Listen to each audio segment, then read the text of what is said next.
Look at Daniel 9. That's where I want you to turn. Daniel 9, verse 24. This is the most amazing prophecy, and if you wonder where dispensationalism and prophetic and Hal Lindsey and anybody that, that believes biblical prophecy, like Dallas Seminary and Walvoord and John MacArthur, anybody like that, this is where they get it from. And what I'm going to show you in Daniel 9:24 is how God, look at this, God connects the Roman Empire that was in the time of Christ in the past to the Roman Empire that's coming in the future. Now you say, who thought that? Hal Lindsey? This is what Jesus talks about. And the way we see that is right here. Look at Daniel 9:24. First thing to learn, God is very clear. Remember I told you the big box with 1,200 pieces, it gets confusing. The Lord just has 3 numbers for us this morning. Here's the first one, 70. God says everything about the future is 70 weeks. This Hebrew word is actually the word for a 7, and it's actually what we would call a heptad. Now you think in terms like this, only we have dozens. Those are 12s. Or we like 10s, We like our numeric system, inches are dozens, but all other numbers we like in 10s, and that's how we do our math. The Jewish mind, God communicates in 7s.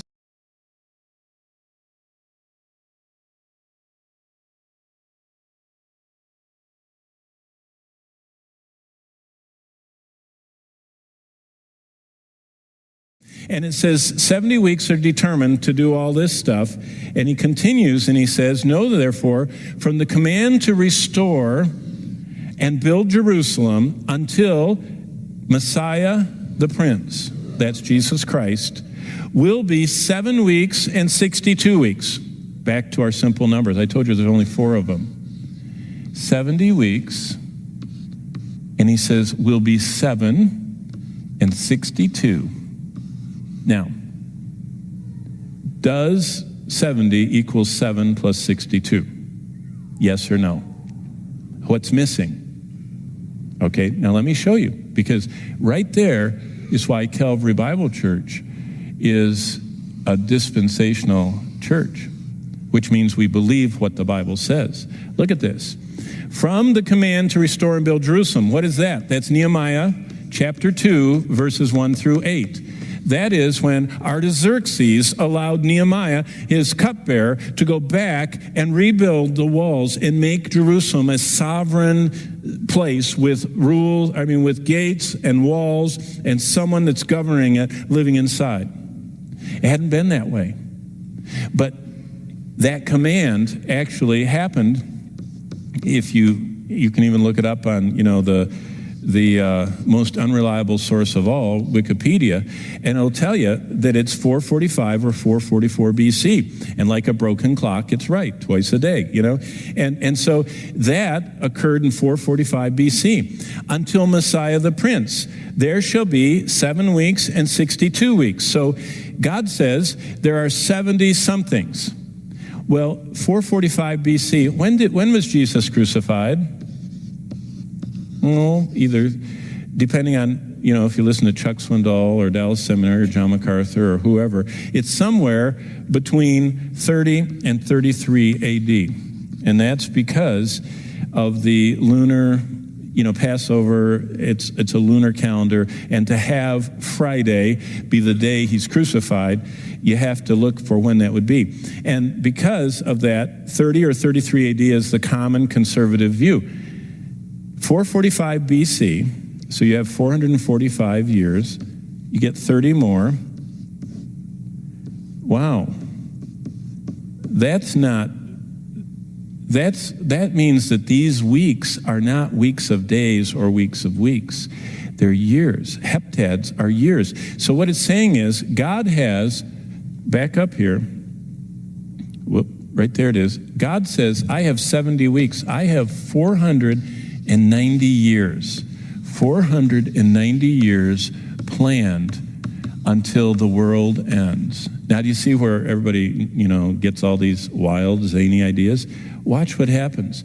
He says, there is a command, and until Messiah the Prince Jesus, something happens to him, 7 weeks and 62 weeks. That takes us, 7 and 62 is only 69 weeks, or the 483 years. And did you know what? If you calculate in, it's 475, but we operate on the Gregorian calendar. And we have to realize that they had first a solar calendar, then they had the Julian calendar, then they went to the Gregorian calendar. And if you want to take the time and look at a good study Bible, you'll find that it exactly comes down not just to the year, but from this command until Christ marched into town on Palm Sunday is exactly 173,880 days, which is exactly 490, 360-day years. But that doesn't matter. We've covered that many times on Sunday night. What's missing still? One. Now watch what the rest of this says.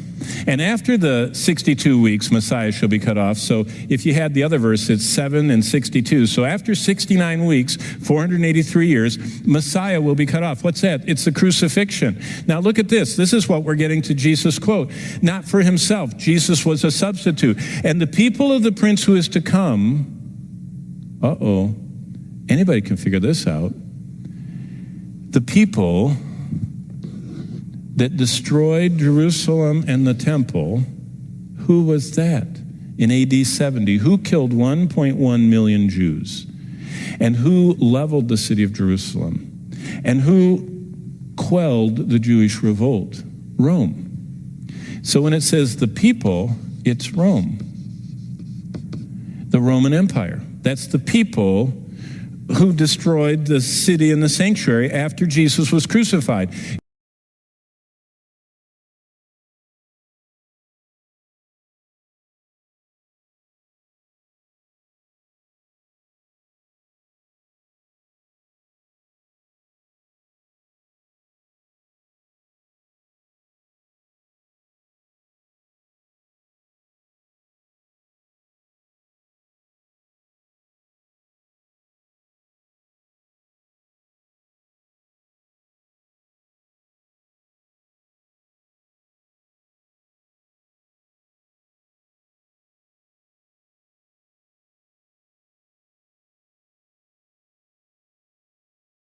Jesus was crucified in 30 AD, and 40 years later, in 70 AD, the Romans came and said, enough is enough, Jews, and deported anybody that survived, but killed 1,100,000. Wow.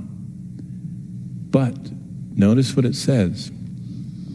This is the Antichrist.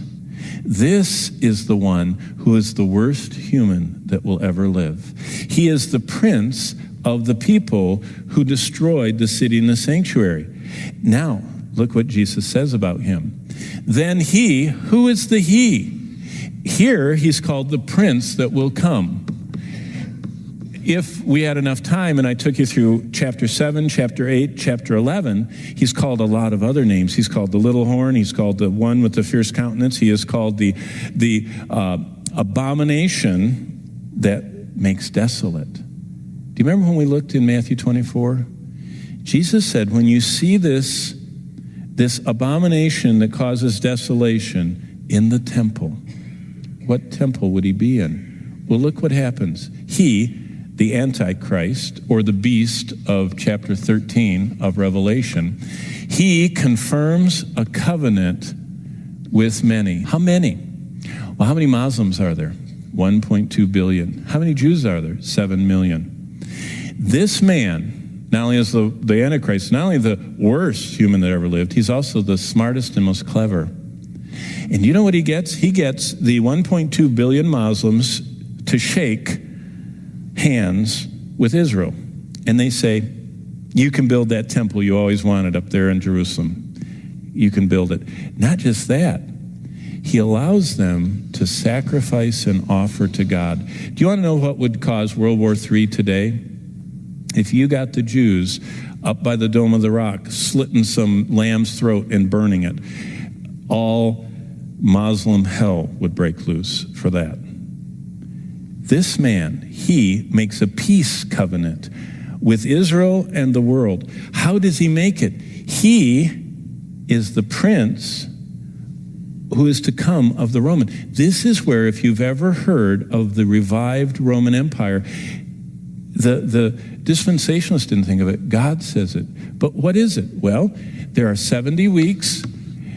7 of them are gone. 62 of them are gone. You already did the math. 1 of them is left. A week of years is 7 years. How long is the tribulation? Say it out loud. 7 years. Look what it says here. It says, in the middle of the week. What is that? That's why, if you read the book of Revelation, it says 42 months. What's 42 months? 42 months is 3.5 years. What is that? It's 1,260 days. What is that? It's from the middle to the end of 7 years. What is the 7 years? It's the 70 weeks God has planned for his people, minus the 69 that are already accomplished that ended at the cross, meaning there's 1 week of human history, 7 years left on the clock. But it's an indeterminate time. Between the cross in AD 30 and today, the Lord has allowed us in the church to thrive, to go to every kingdom and tongue and tribe and nation and share the gospel. But there's a moment coming when God is going to call back every demon that's out in the universe and the devil himself and confine all of them to planet Earth. That period of time is 1 week or 7 years long. And for the first 3.5, this guy is doing this. He's making everybody happy. He's using the NSA records, and you got to worship, or whatever he uses, to make sure no one can buy or sell. And he's putting himself up as the global peacemaker. He gets the Jews sacrificing in Jerusalem, but he breaks his word in the middle and turns on the Jews. And that is the 7-year tribulation, the second half, which is horrific, which culminates with the abomination which makes desolation.